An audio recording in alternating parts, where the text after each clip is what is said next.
Bonjour et bienvenue dans Transparence, le magazine de la rédaction qui parle de l'actualité et qui donne la parole à ceux qui font l'actualité. Et notre invité ce midi, c'est Sonia Backès qui conduit la liste L'Avenir en confiance dans la province sud. Bonjour. Bonjour. Merci d'avoir accepté notre invitation dans le cadre de la campagne pour les provinciales du 12 mai.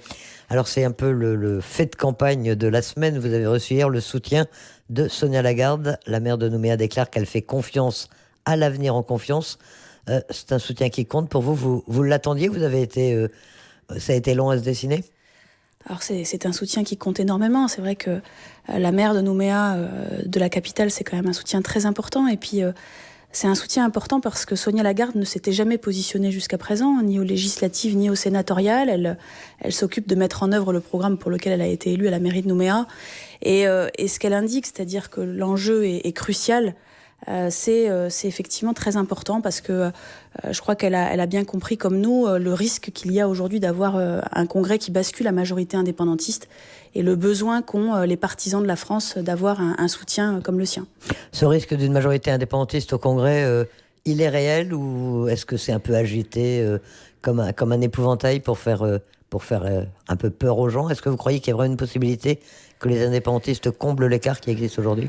Il est très clairement aujourd'hui mathématiquement possible. C'est-à-dire que si on applique les résultats du référendum et s'il y a une déperdition significative sur ce qu'on appelle les petites listes, il y a un vrai risque de basculement dans une majorité indépendantiste au Congrès. C'est-à-dire que malgré le fait qu'il y ait 57% des Calédoniens qui se soient positionnés pour la France, dans la mesure où les électeurs du Sud pèsent aujourd'hui moins lourd que les électeurs du Nord et des îles, eh bien on a un vrai risque d'avoir une majorité indépendantiste. Et c'est vrai que on a aujourd'hui 11 listes en province sud, la très grande majorité de ces listes qui risquent de ne pas passer la fameuse barre des 5500 voix qui permet d'avoir des élus. Et donc toutes ces voix qui en fait se portent sur les listes qui ne passeront pas la barre sont des voix qui seront perdues pour le camp loyaliste quand il s'agit de listes loyalistes et donc qui ne donneront pas de sièges suffisants pour avoir la majorité. Donc vraiment, le 12 mai, en plus tout le monde ne le sait pas, mais il y a un seul tour. Et l'enjeu, il est majeur, puisque là, on va savoir si effectivement il y a une majorité ou pas indépendantiste au Congrès. Alors, l'enjeu de ces élections du 12 mai, ce sont des élections pour déterminer la composition des provinces, mais il y a également un enjeu institutionnel. En tout cas, c'est ce que vous expliquiez hier en rendant public une lettre aux Calédoniens dans laquelle vous avez présenté votre vision de l'avenir institutionnel. C'est aussi l'enjeu des provinciales, vraiment l'avenir institutionnel de la Nouvelle-Calédonie? Oui, c'est l'enjeu majeur puisque de toute façon, on arrive au bout de l'accord de Nouméa pendant cette mandature. C'est-à-dire qu'on ait 1, 2 ou 3 référendums, il nous faudra écrire ce que sera le prochain statut de la Nouvelle-Calédonie. Ce sont les dernières élections provinciales, quoi. Ce seront les dernières élections provinciales. On doit écrire ce nouveau statut. Et donc, effectivement, les gens qui vont être élus le 12 mai prochain vont avoir à décider de l'avenir des Calédoniens, non seulement sur cette mandature pour ce qui concerne la province, le Congrès, le gouvernement, mais également sur les 20-30 prochaines années, puisqu'on va avoir à écrire le prochain statut, la prochaine loi organique, ce qui finalement gérera les institutions de la Nouvelle-Calédonie. Donc c'est vraiment essentiel et c'est pour ça qu'on a voulu communiquer avec les Calédoniens par une lettre pour dire qu'aujourd'hui, on a toujours 3 partenaires autour de la table pour discuter de l'avenir institutionnel. On a le camp loyaliste, le camp indépendantiste et l'État. C'est important et c'est essentiel d'avoir un camp loyaliste fort. C'est pour ça qu'on a fait cette union, l'Avenir en confiance, qui regroupe les 3 partis loyalistes présents au Congrès, le Rassemblement, le Mouvement populaire calédonien et les Républicains calédoniens. C'est très important d'avoir une force loyaliste claire qui va défendre autour de la table le maintien de la Nouvelle-Calédonie dans la République. Mais vous faites l'impasse volontairement, j'imagine, sur Calédonie Ensemble, qui est un parti qui voudra également, bien sûr, être autour de la table et qui se présente également comme un parti loyaliste. Le Premier ministre a été très clair, personne n'a le monopole du dialogue avec les indépendantistes, puisqu'en fait c'est le Premier ministre qui nous a déjà informé qu'il nous réunirait le lendemain de la mise en place des institutions pour commencer à discuter de ce que sera le prochain statut. Donc il y aura autour de la table les gens qui ont la légitimité électorale à discuter, du côté indépendantiste et du côté non indépendantiste. Donc très clairement, on est, nous, le camp qui n'a jamais failli sur le soutien de la Calédonie à la France, et on a par contre, du côté de Calédonie Ensemble, beaucoup d'ambiguïté. Sur vos ondes, la semaine dernière, le tête de liste de Calédonie Ensemble dans les îles Loyauté qui a indiqué, lui, qu'il était indépendantiste. C'est quelqu'un qui a vocation... Jean-Éric Narroué, qui a vocation à être élu au Congrès pour Calédonie Ensemble et qui se dit indépendantiste. On a donc Calédonie Ensemble qui souhaite transférer certaines compétences régaliennes, la sécurité, l'ordre public, qui veut calédoniser la justice. On a clairement une ambiguïté, puisqu'on parle de souveraineté partagée, poussée à l'extrême. On a clairement une ambiguïté du côté de Calédonie Ensemble. Nous, ce qu'on veut, c'est, autour de la table pour ces discussions, défendre les dossiers qui ont du sens pour les 57% de Calédoniens qui ont voté pour rester dans la France. C'est quoi ? C'est le corps électoral. On a aujourd'hui 41 000 personnes qui sont exclues, 41 000 personnes qui aujourd'hui participent à l'économie de la Calédonie, qui ne sont pas des gens qui viennent de débarquer, qui sont nos conjoints, nos enfants, nos amis, qui vivent en Nouvelle-Calédonie depuis 15 ans, depuis 20 ans, depuis 25 ans parfois, et qui sont exclus. Donc cela, il va falloir qu'on fasse le nécessaire pour mettre ce dossier sur la table. Je rappelle un élément très important, c'est que au dernier comité des signataires, on avait demandé que ce sujet soit mis sur la table. Celui qui s'y est opposé, c'est Calédonie Ensemble. Tous les loyalistes auraient été d'accord pour mettre ce sujet sur la table, il aurait été mis sur la table. Donc c'est un sujet essentiel. On a évidemment la clé de répartition. Aujourd'hui, un habitant du Sud, les dotations pour un habitant du Sud, c'est en moyenne 250 000 francs par habitant, contre 500 000 francs pour le Nord par habitant et 750 000 francs pour les îles. On a un appauvrissement des gens du Sud. Là, même chose, au G10, lorsque j'ai voulu aborder le sujet de la clé de répartition, c'est Calédonie Ensemble qui a souhaité qu'on ne l'aborde pas.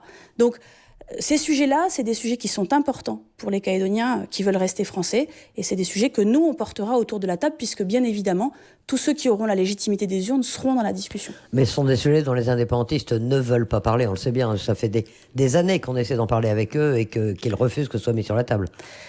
Ils n'ont pas tout à fait dit ça, puisque Daniel Goa a dit sur NC Première récemment qu'il voudrait bien en parler quand l'accord de Nouméa se termine. Et donc ce dont on va parler quand on va se retrouver avec le Premier ministre autour de la table, c'est bien de la suite de l'accord de Nouméa, de l'après-accord de Nouméa. Et donc on est bien dans une période où le corps électoral ne sera plus le même, ne sera plus d'actualité. Donc il faudra le rediscuter. Et les indépendantistes aujourd'hui, effectivement, sont contre sa réouverture aujourd'hui, mais ils savent bien qu'on devra le rediscuter après l'accord de Nouméa. Alors l'une de vos propositions phares, si on peut dire, en matière institutionnelle, c'est d'organiser le deuxième référendum le plus tôt possible. On a envie de vous demander pourquoi cette précipitation, surtout que le premier référendum n'a pas forcément répondu à vos attentes. Pourquoi en faire un deuxième et pourquoi le faire très rapidement ? Effectivement, je crois qu'il y a eu beaucoup d'espoir dans ce résultat de référendum, puisque certains avaient annoncé des résultats bien supérieurs à ceux qu'on a eus. On a, nous, été beaucoup plus prudents, puisqu'on a toujours dit qu'il fallait se méfier des sondages. Mais du coup, au-delà de la question du résultat et du chiffre, ce qui a énormément inquiété et ce qui a marqué les Calédoniens, c'est le fait que pendant 20 ans, il y a eu énormément de concessions faites aux indépendantistes en termes de rééquilibrage, en termes d'argent versé à la province Nord et à la province des îles, en particulier avec la dernière majorité en place. Ces milliards qui ont été donnés, ces différentes avancées qui ont eu lieu dans le sens des indépendantistes, certains ont cru que ça allait donner lieu à des indépendantistes qui allaient basculer dans le camp de la France. Et le résultat, c'est que ça n'a pas été le cas. Et donc, la volonté qu'on a aujourd'hui, c'est de discuter, mais de discuter avec des convictions qui sont fortes, des convictions qui sont fermes, et pas des concessions unilatérales comme ce qui a été fait depuis 20 ans. Donc, le deuxième référendum, il doit avoir lieu. On peut pas y échapper. Pourquoi ? Parce que les indépendantistes... C'est pourtant ce que souhaite Calédonie Ensemble, c'est la base de sa campagne. Il faut éviter les deuxième et troisième référendums. Oui, mais vous savez, il voulait aussi éclairer le premier référendum. Et je ne crois pas qu'aucun Calédonien n'ait été éclairé de quoi que ce soit le 4 novembre dernier. Donc c'est toujours des slogans. Mais après, il faut parler de la réalité. Il faut expliquer aux Calédoniens ce qui se passe dans la réalité. La réalité, c'est quoi ? C'est que les indépendantistes se sont exprimés très clairement par la voix de leur leader pour dire qu'ils voulaient aller au deuxième et au troisième référendum. L'accord de Nouméa prévoit qu'il faut 18 voix au Congrès pour déclencher un deuxième référendum. Ça veut dire que les indépendantistes, s'ils le souhaitent, ils peuvent y aller. Et ils ont dit qu'ils voulaient y aller. Donc, quelle est la question qu'il faut se poser quand on dit qu'on veut supprimer le deuxième référendum ? C'est quelle est la concession qu'on met en face ? Qu'est-ce qu'on donne aux indépendantistes quand on dit qu'on veut supprimer le deuxième référendum ?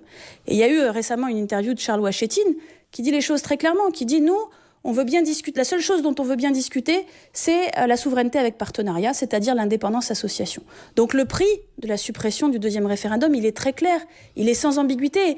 Malheureusement, je regrette que Calédonie Ensemble ne le dise pas, parce qu'il faut aller au bout des choses. Quand on dit aux gens qu'on veut supprimer le deuxième référendum, il faut leur dire ce qu'on met en face et quel est le prix qu'on paye. Et le prix que Calédonie Ensemble est prêt à payer pour supprimer le deuxième référendum, c'est d'accepter l'indépendance association. Et on n'y est pas prêt. Et très clairement, nous, c'est pas qu'on n'y est pas prêt, c'est qu'on est totalement opposé à une quelconque avancée dans le sens de l'indépendance association. Les Calédoniens se sont exprimés très clairement pour la France. Donc on veut discuter. De toute façon, les discussions, elles commenceront encore une fois dès le lendemain de la mise en place des institutions. On y reviendra, mais pour rester dans le calendrier. Donc, Calédonie Ensemble dit qu'il faut les éviter. Vous vous dites non, il faut le faire le plus vite possible. Et à la limite, pourquoi ne pas respecter le calendrier prévu dans l'accord de Nouméa si on respecte l'accord de Nouméa ?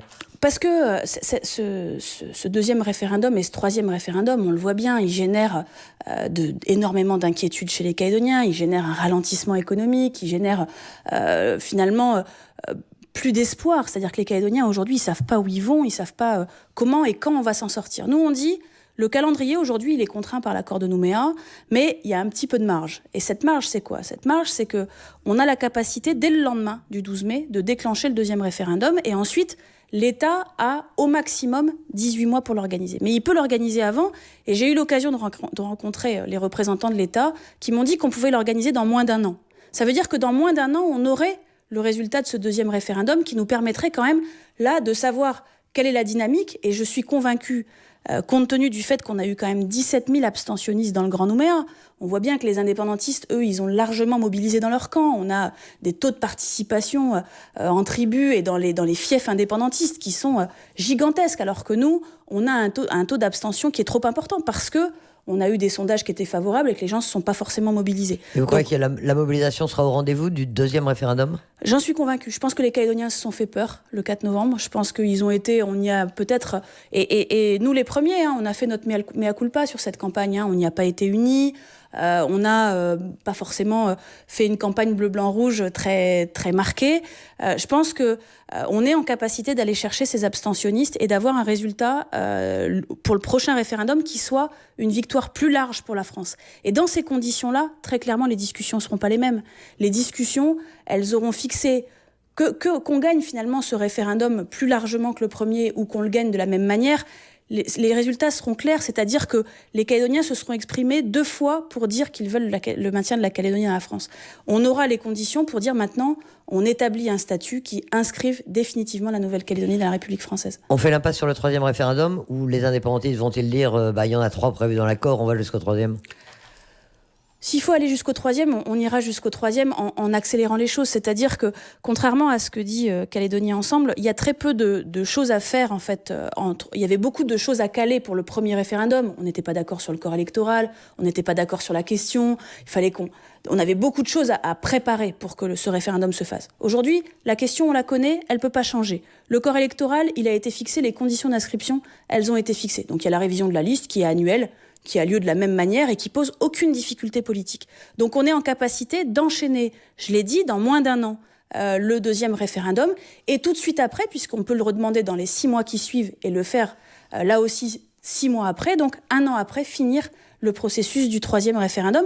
Et donc pendant cette période de 2 ans qui nous sépare finalement de la fin du processus, eh bien ce qu'on souhaite, nous, c'est discuter, se mettre autour de la table avec l'État, avec les indépendantistes, avec tous les partenaires de l'accord de Nouméa pour avancer sur ce que sera le prochain statut de la parce que voilà, tout le monde veut discuter, tout le monde parle de dialogue avec les indépendantistes, globalement, même les indépendantistes, ils veulent bien, ils disent toujours qu'ils sont ouverts au dialogue, mais c'est pourquoi ? Qu'est-ce qu'on recherche ? C'est alors, Calédonie Ensemble parle de une solution partagée, même si c'est un terme qui avait été employé par d'autres, une nouvelle solution, un nouvel accord, un nouveau statut, qu'est-ce qu'on recherche exactement ? Et sur le long terme, sur le moyen terme, les Calédoniens sont un peu perdus aujourd'hui. On ne sait plus où on en est, quoi. Tout simplement, ce qu'on recherche, c'est un nouveau statut. Mais c'est même pas qu'on le recherche, c'est qu'on n'a pas le choix, puisqu'on arrive au bout de celui-là. On arrive de toute façon, encore une fois, c'est la dernière mandature de l'accord de Nouméa. Qu'il y ait 1, 2 ou 3 référendums, de toute façon, l'accord de Nouméa se termine. Et donc, il faut construire un nouveau statut. Ça veut dire quoi, construire un nouveau statut ? Ça veut dire qu'aujourd'hui, on a des institutions qu'on a depuis 20 ans, c'est les provinces, c'est le gouvernement, c'est le Congrès, avec des choses qui fonctionnent bien et des choses qui fonctionnent moins bien. Si on parle par exemple quelques instants du gouvernement, le gouvernement collégial qui a été mis en place en 98 avec 2 blocs, le RPCR et le FLNKS, pour associer la minorité à l'exercice du pouvoir, Aujourd'hui, on voit bien la difficulté. On a des majorités de circonstances qui ne fonctionnent pas. On a le gouvernement qui a été bloqué 2 fois pendant plusieurs mois. Donc, il faut qu'on fasse évoluer nos institutions. On a également des compétences aujourd'hui qui ne sont pas forcément bien réparties entre la province et la Nouvelle-Calédonie. Tout ça, il faut qu'on y travaille parce que finalement, ça a un impact sur le quotidien des Calédoniens. On a aujourd'hui beaucoup de lourdeurs administratives que les Calédoniens vivent. Et donc, on doit faire évoluer ce statut. Et c'est surtout ça qu'il faut qu'on se mette autour de la table. Sur tout ça, et puis sur les sujets que nous, on posera, nous, loyalistes, dans l'intérêt de ceux qui veulent rester dans la France, on posera. C'est quoi? Je le répète, c'est le corps électoral, c'est la clé de répartition, et puis c'est ce fameux poids des élus au Congrès.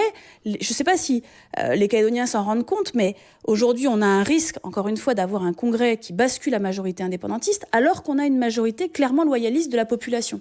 C'est pas possible. Donc ça revoir la représentation des provinces au Congrès. Ça n'est possible que parce qu'en fait, un élu du Sud, finalement, il a besoin de 2 fois plus de voix qu'un élu du Nord et des îles pour être élu, ce qui est absolument anormal. Il n'y a pas de raison.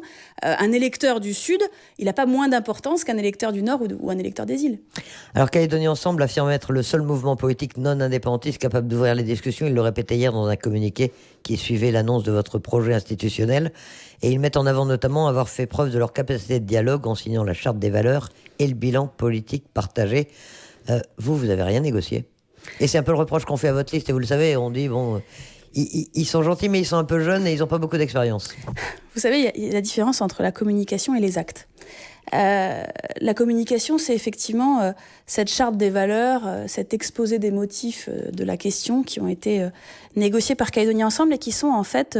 alors d'abord, je crois que tous les Calédoniens s'en fichent. Il n'y a pas un Calédonien qui aujourd'hui parle de la charte des valeurs. Je crois que c'est parti aux oubliettes de l'histoire, pour utiliser une formule d'actualité.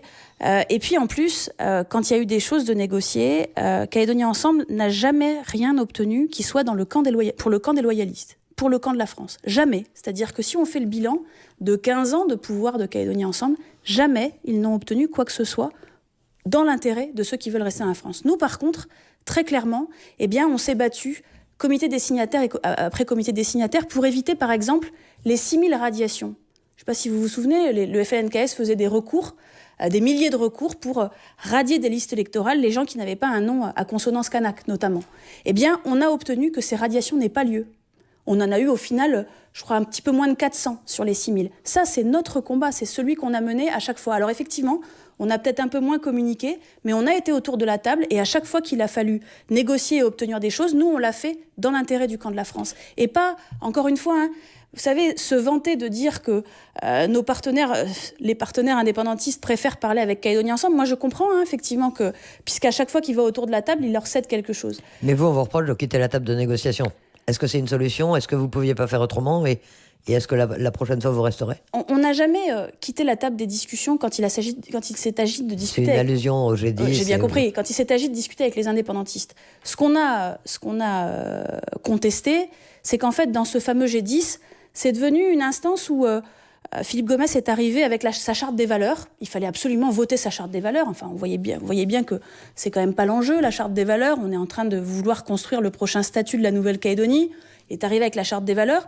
Et quand on a voulu mettre des choses sur la table, je le répète, la clé de répartition. C'est moi qui l'ai mis. J'ai dit, est-ce qu'on peut parler du sujet de la clé de répartition? On avait, quand on a voté la clé de répartition, 67% des gens qui habitaient dans le Sud. Aujourd'hui, on en a 76%. Est-ce qu'on peut en parler? Philippe Gomès lui-même qui a dit, ah non, on ne peut pas demander ça aux indépendantistes. Mais je suis désolée, moi je considère que quand on défend le camp de la France, on doit être là et on doit poser les choses. Et je n'ai jamais, encore une fois, ni Thierry Santa ni moi, avons jamais refusé de discuter avec les indépendantistes. Ce qu'on refuse, c'est cette espèce de mainmise sur les sujets par un parti politique qui aujourd'hui, je l'espère, ne sera plus majoritaire. Le troisième partenaire, c'est l'État. Vous le sentez comment? Est-ce qu'il va prendre, à votre avis, est-ce qu'au lendemain des provinciales, il y aura vraiment cette volonté de lancer la machine des discussions? On sait qu'ils ont d'autres problèmes pour l'instant. Est-ce qu'ils s'intéressent encore au dossier calédonien? Oui, j'ai déjà été contactée par le cabinet du Premier ministre pour voir un peu comment les choses pourraient se mettre en place dans le calendrier. Donc très clairement, ils attendent de savoir qui sera légitime pour discuter d'un point de vue électoral, et ils mettront autour de la table les gens qui auront le poids électoral suffisant pour discuter. Donc le Premier ministre est très attaché à trouver une solution, à travailler ensemble pour construire ce prochain statut. Il nous l'a dit au dernier comité des signataires, il nous convoquera dès que les institutions seront mises en place. Donc l'État, sur cette affaire-là, a globalement toujours été présent pour essayer d'avancer et de mettre en place les conditions de la discussion. En dehors de ce projet institutionnel, quelles sont les grandes lignes de votre programme ? Et à votre avis, les Calédoniens, qu'est-ce qui les motive le plus à la veille de ces provinciales ? C'est l'avenir de la Nouvelle-Calédonie ou c'est leur vie quotidienne, la vie de tous les jours, le pouvoir d'achat, la question économique ? Qu'est-ce qui est prépondérant ? Je crois qu'ils souffrent, les Calédoniens souffrent énormément en ce moment de la situation économique parce que, on l'a dit et ça a été répété par Sonia Lagarde hier, qui a parlé d'inquiétude forte de la part des Calédoniens et d'une situation économique qui n'a jamais été aussi dégradée que ce qu'elle est. Je rappelle que c'est un emploi sur 10 supprimé dans le commerce, un emploi sur 8 dans le BTP, 1200 emplois en 3 ans. C'est une baisse de recettes fiscales, c'est un pouvoir d'achat qui a diminué. Et ça, c'est pas juste des chiffres. C'est-à-dire que l'autre soir, je croisais une jeune fille à qui on a dit il faut absolument faire un BTS parce que quand tu auras un BTS, tu verras, tu auras du travail. Ça fait 2 ans qu'elle galère à chercher des petits boulots, un petit boulot, parce que tout simplement, quand on dit 1200 emplois supprimés, c'est évidemment des personnes qui ont perdu leur emploi, mais c'est aussi des gens qui n'en trouvent pas. Et en particulier des jeunes qui n'en trouvent pas. On a de plus en plus de jeunes qui arrivent sur le marché du travail et il n'y a plus de création. Les entreprises, elles n'ont plus confiance. Et donc, effectivement, je crois que c'est quand même la préoccupation majeure des Calédoniens qui se retrouvent aujourd'hui dans des difficultés très grandes. Et donc, ce qu'on a dit à l'Avenir en confiance, c'est que il faut que, dès que les institutions sont mises en place, il y ait un choc de confiance. Vous savez, les gens, je vois bien, disent on n'y croit plus, les politiques, ça sert à rien, c'est tous les mêmes, etc. Prenez la Polynésie française. Il y a 5 ans, tous les investisseurs polynésiens venaient en Calédonie investir parce que la Calédonie allait bien il y a 5 ans ou 10 ans. Et puis, on avait, nous, une dynamique, une croissance, etc. Aujourd'hui, eh bien, là où nous, on a supprimé 1200 emplois, dans le même temps, ils en ont créé 1700, eux.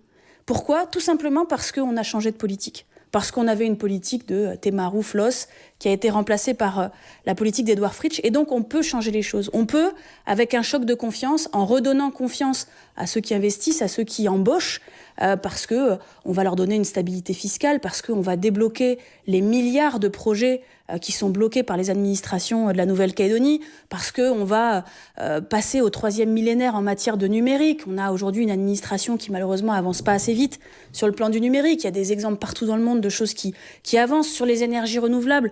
Il y a des choses qui ont été faites et heureusement en 2012 on a passé une délibération qui a permis enfin de relancer les énergies renouvelables. Mais aujourd'hui il faut passer à la vitesse supérieure. Il faudrait qu'on ait des panneaux photovoltaïques sur toutes les maisons. Il y a vraiment des choses à faire pour redynamiser notre économie et il faudra le faire vite parce que la situation est très grave.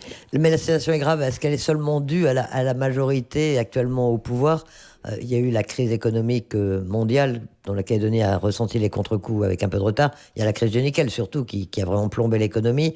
Il y a l'arrêt des grands travaux. Là. Il y avait un certain nombre d'éléments objectifs. Est-ce que vous auriez fait mieux et qu'est-ce qu'il aurait fallu faire ces dernières années pour éviter la situation dans laquelle on est aujourd'hui ? Bien sûr qu'on aurait fait mieux. Pourquoi ? Ça fait 4 ans qu'on dit que tout ce qui est fait, c'est fait. Il faut faire en fait exactement le contraire. C'est-à-dire qu'on a eu une situation compliquée il y a 4 ans, avec effectivement une crise mondiale, avec une baisse des cours du nickel, avec l'approche des échéances institutionnelles. Qu'est-ce qu'il aurait fallu faire ? Il aurait fallu dire aux entreprises allez-y, on vous soutient, on va pas vous taper dessus pendant cette période-là, on sait que c'est compliqué, on va vous accompagner au niveau économique, au niveau administratif, au niveau de la sécurité, on va vous aider à passer ce cap.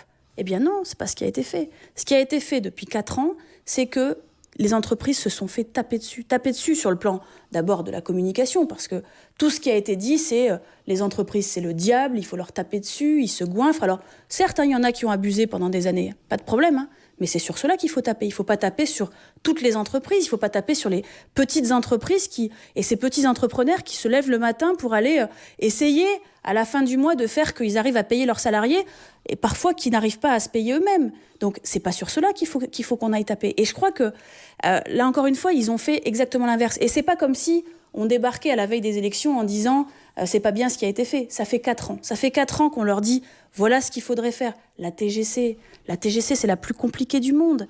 Alors que vous étiez partisan de la TGC, vous l'aviez toujours soutenue. C'est effectivement...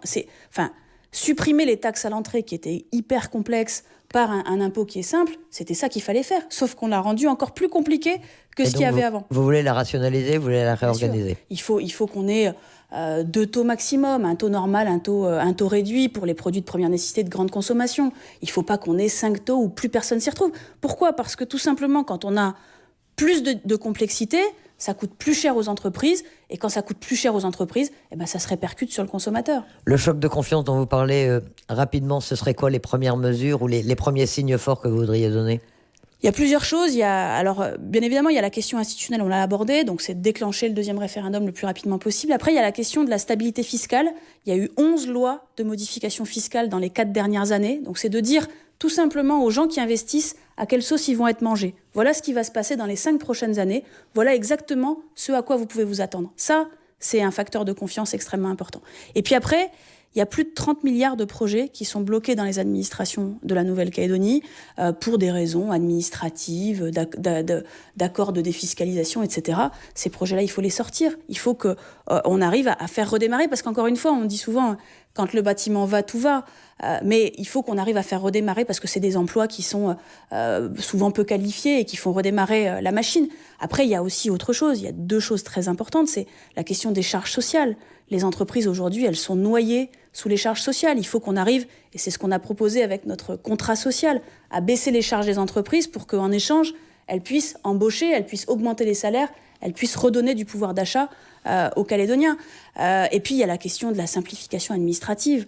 Vous savez à quel point on est les défenseurs du maintien de la Calédonie dans la France, mais faire des copier-coller de ce qui existe de pire en métropole, en matière de droit du travail, en matière de fiscalité, en matière d'économie, c'est dramatique. Il faut qu'on arrive à simplifier les choses, à mettre en place des normes qui correspondent à la taille de la Nouvelle-Calédonie. Alors, pour porter ce programme, vous avez constitué une liste, bien sûr, de 50 personnes, bien sûr. Comment vous l'avez fait ? Encore une fois, c'est un rassemblement de 3 partis, c'est pas forcément évident. Quels ont été vos critères ? Comment est-ce qu'elle a été constituée ? Et qui on trouve dans cette liste ? Alors, je suis très fière de la liste qu'on a constituée, parce que c'est effectivement pas forcément simple de faire une liste avec 3 partis politiques.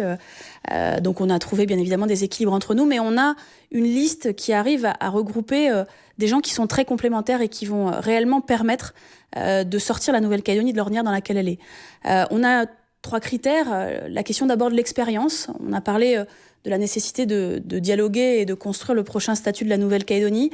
On a pour ça des personnalités qui ont prouvé qu'elles en étaient capables. C'est le cas de Thierry Santa, qui a été 3 ans président du Congrès, qu'on appelle entre nous la force tranquille, qui a démontré sa capacité au sein du Congrès à dialoguer avec les indépendantistes. C'est le cas de Gilles Brial, qui est vice-président de la province depuis plusieurs années, de Christopher Gigès, qui est membre du gouvernement, qui a mis en place la carte senior, qui s'est occupé de faire évoluer le sujet du handicap, etc. On a Virginie Ruffnac, qui s'est beaucoup battue sur la question du corps électoral notamment. Donc on a cette expérience. Et puis on a voulu choisir des gens qui, dans les sujets essentiels des institutions, parce qu'il y a beaucoup de choses à faire, sont en capacité de faire le travail. C'est le cas au niveau économique, parce qu'il va y avoir des grandes réformes à mener sur le plan économique. On a Philippe Blaise, qui a quand même, là aussi, démontré ses capacités. On a un chef de PME, Guy-Olivier Cueno, qui connaît bien les problématiques de quotidien des chefs d'entreprise, en particulier des chefs de PME. On a quelqu'un qui est spécialiste de la santé. Le système de santé, aujourd'hui, n'a jamais été aussi mal. On a 26 milliards de dettes au RUAM. Il va falloir prendre en main les choses. C'est pas le plan d'Ocamo qui a été voté qui change les choses. Au contraire, il y a des choses qui sont passées, comme le déremboursement des frais médicaux à l'extérieur de la Nouvelle-Calédonie. C'est hallucinant. Donc, on a des compétences. On a donc Nadine Jalabert sur la question de la santé et du droit des femmes. Nadine Jalabert, c'est elle qui a monté le foyer de défense des femmes battues au Mont d'Or. On a une spécialiste du logement avec Muriel Malfar.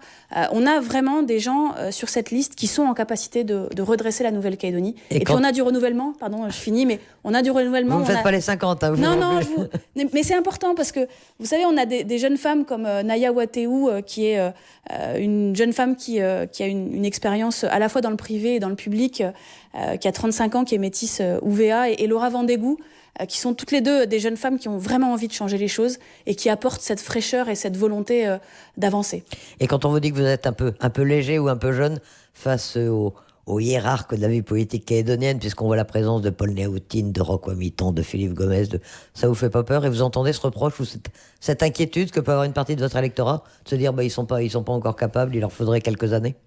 La plupart des signataires de l'accord de Nouméa avaient notre âge quand ils ont signé. On a la chance d'avoir des anciens qui nous soutiennent, qui nous ont accompagnés pour arriver à faire cette liste. Ils sont là pour nous conseiller, nous aider quand on en a besoin. On a démontré, je pense, dans notre parcours politique qu'on était en capacité de changer les choses. Et vous savez, on va écrire une nouvelle page de l'histoire de la Nouvelle-Calédonie, un nouveau statut, on l'appelle comme on veut. Mais en tout cas, on va devoir construire les 20 ou 30 prochaines années de la Nouvelle-Calédonie. Et je crois qu'on a besoin pour ça d'une nouvelle génération.